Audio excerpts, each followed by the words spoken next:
बोले वहाँ के बिहारी लाल की जय। मैं आचार्य कृष्णा सौंवरी आज आपको मार्गशीर्ष मास के शुक्ल पक्ष की मोक्षमा एकादशी का महात्म सुनाता हूँ। जय जय श्री राधे। बोले वहाँ के बिहारी लाल की जय। धर्मराज युधिष्ठिर कहने लगे, हे देव देवेश्वर, मैं पूछता हूँ कि मार्गशीर्ष मास के शुक्ल पक्ष में जो एकादशी होती है उसका क्या नाम है, कौन सी विधि है तथा उसमें किस देवता का पूजन किया जाता है। हे स्वामिन, यह सब यथार्थ रूप से मुझे बताइए। भगवान श्री कृष्ण कहने लगे, हे नृपश्रेष्ठ, मार्गशीर्ष मास के कृष्ण पक्ष में उत्पन्ना नाम की एकादशी होती है, जिसका वर्णन मैंने तुम्हारे समक्ष कर दिया है। अब शुक्ल पक्ष की एकादशी का वर्णन करूंगा, जिसकी श्रवण मात्र से वाजपेय यज्ञ का फल प्राप्त होता है। उसका नाम है मोक्षा एकादशी, जो सब पापों का हरण करने वाली है। हे राजन, उस दिन यत्न पूर्वक तुलसी की मंजरी तथा धूप दीप आदि से भगवान दामोदर का पूजन करना चाहिए। पूर्वोक्त विधि से ही दशमी और एकादशी के नियम का पालन करना चाहिए। उचित है कि मोक्षा एकादशी बड़े बड़े पातकों का नाश करने वाली है। उस दिन रात्रि में मेरी प्रसन्नता के लिए नित्य गीत और स्तुति के द्वारा जागरण करना चाहिए। जिसके पितर पापवश नीच योनि में पड़े हों, वे इसका पुण्य दान करने से मोक्षा को प्राप्त होते हैं। इसमें तनिक भी संदेह नहीं है। पूर्व काल की बात है, वैष्णवों से विभूषित परम रमणीय चंपक नगर में बैखानस नामक राजा रहते थे।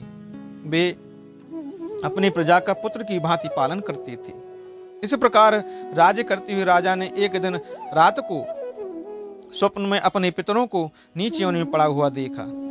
उन सबको इस अवस्था में देख करके राजा के मन में बड़ा विस्मय हुआ और प्रातः काल ब्राह्मणों से उसने उस स्वप्न का सारा हाल कह सुनाया। राजा बोले, हे ब्राह्मणों, मैंने अपने पितरों को नरक में गिरा हुआ देखा है। वे बारंबार रोते हुए मुझसे ये कह रहे हैं कि हे राजा, तुम हमारे तनुज हो, इसलिए इस नरक समुद्र से हम लोगों का उद्धार करो। द्विजवरों, इस रूप में मुझे पितरों के दर्शन हुए हैं। इससे मुझे चैन नहीं मिलता। क्या करूं, कहां जाऊं? मेरा हृदय रुंधा जा रहा है। द्विजोत्तमों, वह व्रत, वह तप और वह योग जिससे मेरे पूर्व तत्काल नरक से छूट करके और स्वर्ग में चले जाएं, यह बताने की कृपा करें। मुझ बलवान एवं साहसी पुत्र की जीते जी मेरे माता पिता घोर नरक में पड़े हुए, अतः ऐसे पुत्र से क्या लाभ है? हे ब्राह्मण, बताने की कृपा करें। ब्राह्मण बोले, हे राजन, यहाँ से निकट ही पर्वत मुनि का महान आश्रम है। वे भूत और भविष्य के विज्ञाता हैं। हे नृपश्रेष्ठ, आप उन्हीं के पास चले जाइए। ब्राह्मणों की बात सुनकर राजा बैखानस शीघ्र ही पर्वत पर मुनि के आश्रम में गए और वहां उन मुनि श्रेष्ठ को देखकर उन्होंने दंडवत प्रणाम किया। साष्टांग प्रणाम करके मुनि की चरणों का स्पर्श किया। मुनि ने भी राजा से राज्य के 7 अंगों की कुशल पूछी। राजा बोले, हे स्वामिन, हे मुनिवर, आपकी कृपा से मेरे राज्य के 7 अंग सकुशल हैं, किंतु मैंने स्वप्न में देखा है कि मेरे पितर नरक में पड़े हैं। अतः आप बताइए, किस पुण्य के प्रभाव से उनका वहां से छुटकारा होगा? राजा की यह बात सुनकर के मुनिश्रेष्ठ पर्वत एक मुहूर्त तक ध्यानस्थ रहे। इसके बाद वे राजा से बोले, हे महाराज, मार्गशीर्ष मास के शुक्ल पक्ष में जो मोक्षा एक नाम की एकादशी होती है, तुम सब लोग उसका व्रत करो और उसका पुण्य पितरों को दे दो। उस पुण्य के प्रभाव से उनका नरक से उद्धार हो जाएगा। भगवान श्री कृष्ण कहते हैं, हे युधिष्ठिर, हे कुंती नंदन, मुनि की यह बात सुनकर के राजा पुनः अपने घर लौट आए।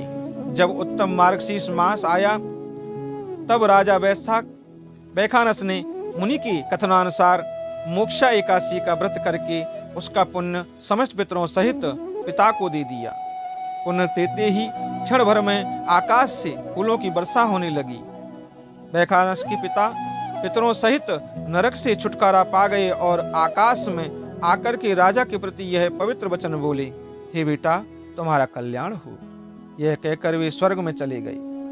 राजन, जो इस प्रकार कल्याणमयी मोक्षा एकादशी का व्रत करता है, उसके पाप नष्ट हो जाते हैं और मरने के बाद वह मोक्ष प्राप्त कर लेता है। यह मोक्ष देने वाली मोक्षा एकादशी मनुष्यों के लिए चिंतामणि के समान समस्त कामनाओं को पूर्ण करने वाली इस महात्म के पढ़ने और सुनने से वाजपेय यज्ञ फल प्राप्त होता है। बोले जय जय श्री राधे, जय जय श्री राधे। बोले वृंदावन बिहारी लाल की जय, बोले कन्हैया लाल की जय, जय जय श्री राधे।